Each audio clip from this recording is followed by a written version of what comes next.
Assalamualaikum warahmatullahi wabarakatuh. அப்படி எல்லாம் காசு கொடுத்து தேர்ந்தெடுத்துக்கு அமௌண்ட் போயிருக்குது. எல்லாத்துக்கும் காசு கொடுத்துருக்காங்க, நியூஸ் வாங்கி கொடுத்துருக்காங்க. கேட்டதை சொல்லி யூசுஃப். பிஸ்மில்லாஹி வல்ஹம்துலில்லாஹி வஸ்ஸலாத்து வஸ்ஸலாமு அலா ரசூலில்லாஹி ஸல்லல்லாஹு அலைஹி வஸல்லம் வ பஅத்.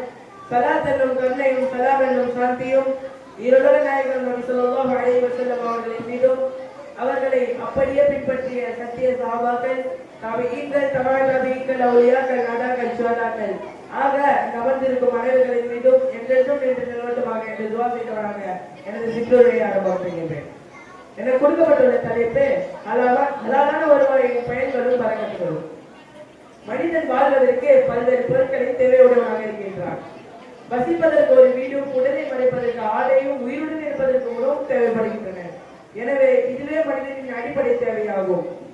அல்லாஹ்வை அறியாத ஈமான் கொள்ளாத மக்கள் தமது தேவைகளை பூர்த்தி செய்வதற்காக வேண்டி ஹலால் ஹராமை பற்றி சிந்திப்பதே கிடையாது. இதனால் அவர்கள் வட்டியை உண்கின்றனர், மதுவும் அருந்துகின்றனர், மற்றவர்களின் பொருளை மோசடியும் செய்கின்றனர், வியாபாரத்திலே ஏமாற்றுதலும் மோசடிகளும் செய்கின்றனர். அல்லாஹ்வை அறிந்த ஈமான் கொண்ட மக்களுக்கு இவை ஒரு பதம் அனுமதியே கிடையாது. அவர்களுக்கு தமது தேவைகளை பூர்த்தி செய்வதில் அவர்களுக்கு சுதந்திரம் கிடையாது. அவர்கள் ஹலாலான சுத்தமான பொருட்களை தேர்ந்தெடுப்பதும் ஹராமானவற்றை தவிர்த்து விடுவதும் அவசியமாகும். குறிப்பாக தம் சம்பாதியத்திலும் உணவிலும் தனி கவனம் செலுத்த வேண்டும். இதை எந்த நிலையிலும் மனதில் கொள்ள வேண்டும். ஹலாலான உணவின் கவனமே வயிற்றில் செல்ல வேண்டும். ஹராமான கவனம் சென்றுவிடக் கூடாது. நபிகள் ஸல்லல்லாஹு அலைஹி வஸல்லம் அவர்கள் கூறினார்கள், ஹராமான உணவின் மூலம் வளர்ந்திருக்கும் கலைத்துண்டு சுவனம் செல்லாது. இதன் காரணமாகவே ஹதீஸில் ஹலாலான உணவை தேடுவது கடமை என கூறப்பட்டுள்ளது. ஹலாலான உணவில் எண்ணற்ற பரக்கத்துகளும் பிரயோஜனங்களும் உள்ளன. ஹலாலான உணவை உண்ணும் பொழுது உள்ளத்தில் ஒலி எழுதுகிறது, நல்ல வழியில் செய்யும் வாய்ப்பு கிடைக்கிறது, துஆ ஏற்றுக்கொள்ளப்படுகிறது. நபிகள் ஸல்லல்லாஹு அலைஹி வஸல்லம் அவர்கள் கூறினார்கள், திட்டமாக அல்லாஹ் பரிசுத்தமானவன், அவன் பரிசுத்தத்தை ஏற்றுக்கொள்கின்றான். மேலும் கூறினார்கள், ஹலாலான உணவை சாப்பிடுகின்ற விஷயத்தில் அல்லாஹ் நபிமார்களுக்கும் கட்டளையிடுகின்றான். தூதர்களே, நாம் ஹலாலான உணவை உண்ணுங்கள், நல்ல அமல்களையே செய்யுங்கள். மேலும் இதே சட்டத்தை ஈமான் கொண்டவர்களுக்கும் அருளினான். ஈமான் கொண்டவர்களே, நாம் கொடுத்த இந்த சுத்தமானவற்றிலிருந்தே புசியுங்கள்.